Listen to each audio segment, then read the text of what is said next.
On se retrouve pour cette 5e vidéo consacrée au diagramme potentiel pH. Dans cette vidéo, on va essayer de superposer des diagrammes potentiel pH pour essayer d'en déduire des informations importantes sur éventuellement des réactions qui peuvent avoir lieu ou pas. Alors, on aurait pu superposer des diagrammes quelconques ou qui ont une utilité particulière. Je prends l'exemple du permanganate et du fer qui sont utilisés par exemple pour les dosages.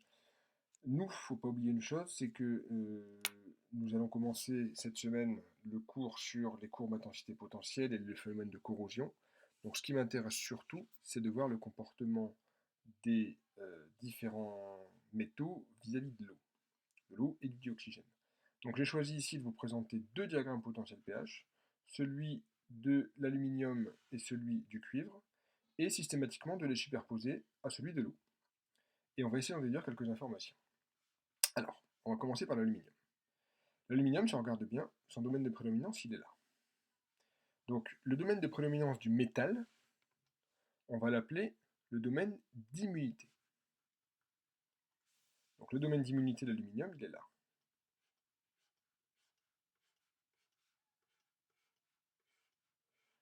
Et on se rend compte que ce domaine d'immunité n'a absolument aucune partie commune avec le domaine de prédominance de l'eau. Conclusion, l'aluminium n'a absolument aucune immunité dans l'eau. La moindre présence d'eau va provoquer l'oxydation de l'aluminium. Mais alors, oxydation ne signifie pas forcément corrosion. On va s'en rendre compte tout de suite. Parce que si on regarde bien ce diagramme, l'aluminium peut être oxydé en ion Al3+, en ion AlO2- ou en solide Al2O3. Et ça, on va comprendre que ça change beaucoup de choses. Pourquoi ça change beaucoup de choses? Parce que, alors je vais prendre une couleur, celle-ci. Lorsque l'aluminium va être oxydé, donc ici,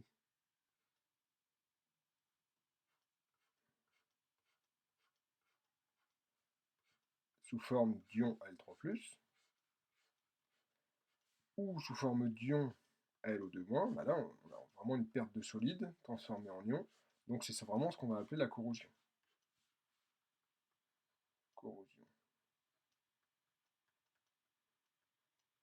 Par contre, dans le domaine de pH intermédiaire, donc on voit que c'est à peu près entre 4 et 9 ici, alors je vais prendre du rouge,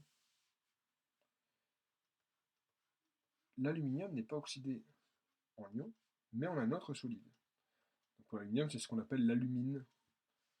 C'est un solide qui va venir recouvrir l'aluminium pour former ce qu'on appelle une couche de passivation. Donc ça, c'est la zone dite de passivation.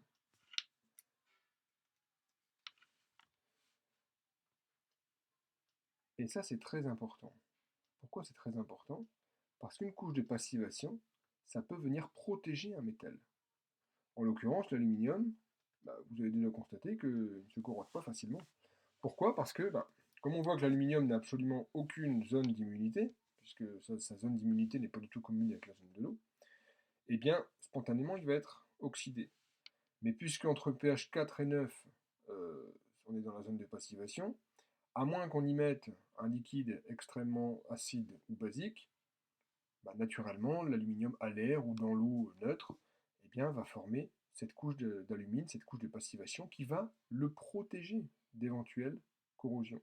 C'est-à-dire qu'une fois que l'aluminium est recouvert de sa couche de passivation, on va faire un petit dessin pour comprendre. Là, j'ai mon aluminium. Là, j'ai de l'air, avec éventuellement de l'humidité, donc du O2 et du H2O. Et il y a une petite couche là qui va se former. Puisque avant l'apparition d'Al2, j'ai Al qui est en d'Al2O3, pardon, j'ai Al qui est en contact avec l'air, donc la réaction peut avoir lieu. Ici, j'ai l'alumine qui va se former. Et cette alumine va former une gangue protectrice autour de l'aluminium. Donc c'est ce qu'on appelle une couche de passivation. Donc là, la passivation, c'est un phénomène très intéressant parce que ça va protéger l'aluminium. Et mieux que ça, on pourrait se dire, ok, mais admettons qu'il y ait des pluies acides qui tombent sur notre morceau d'aluminium, eh bien je passe dans le domaine de Al2, de Al3+, pardon, et donc pas de chance. Ah, j'ai un problème de stylet.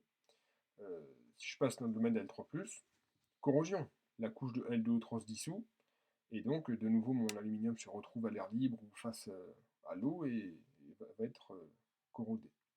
Et bien, ce qui est bien avec la couche de passivation, la couche d'alumine, c'est qu'en plus, elle se dissout très très très très lentement. Donc ça, c'est quelque chose que nous allons rencontrer régulièrement. Il y a la théorie thermodynamique qui nous dit, ok, c'est censé se passer comme ça. Là, en l'occurrence, la couche de passivation à pH faible est censée se dissoudre pour se transformer en L3+. Mais en pratique, c'est limité par la cinétique. Donc cette couche de passivation, même soumise à des pluies acides, eh bien, va continuer de protéger l'aluminium.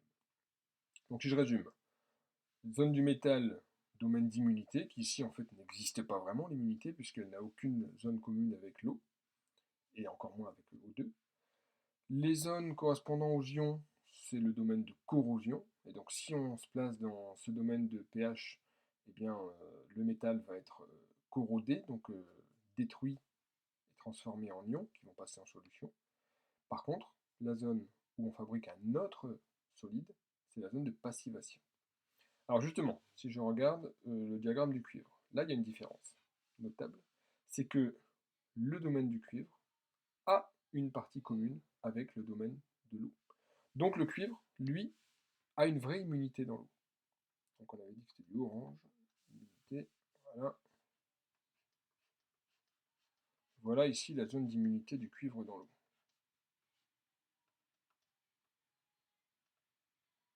Donc le cuivre en présence d'eau n'est absolument pas oxydé.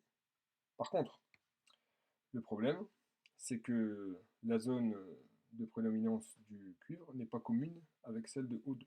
Donc le cuivre va être oxydé par O2. Mais de la même façon que l'aluminium va subir une passivation, bah, le cuivre aussi va subir une passivation. Et vous avez tous déjà observé ce phénomène. Le cuivre, ça reste rarement très longtemps rouge. Ça se recouvre d'une gangue verte, ce qu'on appelle le vert de gris. Donc ici, et surtout là, j'ai le domaine de passivation. Un vrai problème de stylet. Voilà. On a aussi une zone de corrosion, donc présence de Cu2+, ici, qui existe, bah, comme souvent, hein, à pH faible. C'est-à-dire que dès lors que je suis en milieu acide, les métaux ont tendance à donner les ions métalliques, hein, Cu2+, ici, pour l'aluminium L3+, pour le fer c'est Fer2+, Fer3+. Donc à pH faible, un métal va toujours avoir tendance à être corrodé. Après, attention, il peut y avoir des effets cinétiques qui vont éventuellement bloquer cette corrosion. En tout cas, d'un point de vue thermodynamique, pH faible, corrosion. Pour le cuivre, ce sera vrai, a priori, corrosion par, il peut y avoir oxydation par le dioxygène, mais pas par l'eau seule en tout cas, puisque le cuivre a un domaine d'immunité dans l'eau.